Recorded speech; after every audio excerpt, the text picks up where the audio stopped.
اتعلمت من الذيب.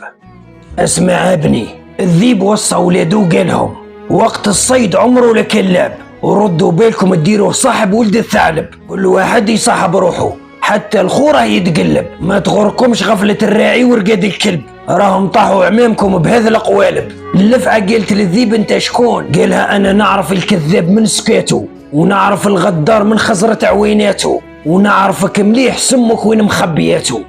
قالت له ديرني حبيبة واخطيك من الذيبة. قالها قد ما يرطب جلدك والله ما نامنك.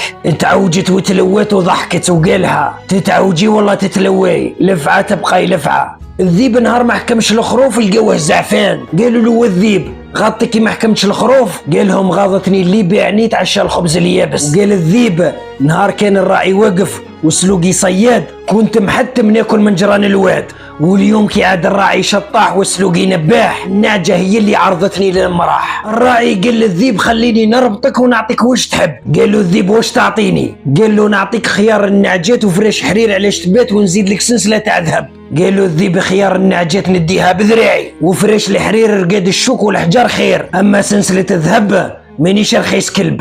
قال له انت عليكم تسمان الخرفان وانا عليا نمضي النيبان، واذا انتم ناصبين الفخاخ في الغابه والكيفاه حتى انا نعرف حواشكم ومفتاح البيبان. الذيب كل يوم يجيب لولادو اللحم. قالوا له منين راك تجيب؟ قال لهم راني نكردي فيه. قالوا له كيف تخلص دينك؟ قال لهم نهار ما نرجعش للدار عرفوا بلي راني خلص ديني. الله يهدينا.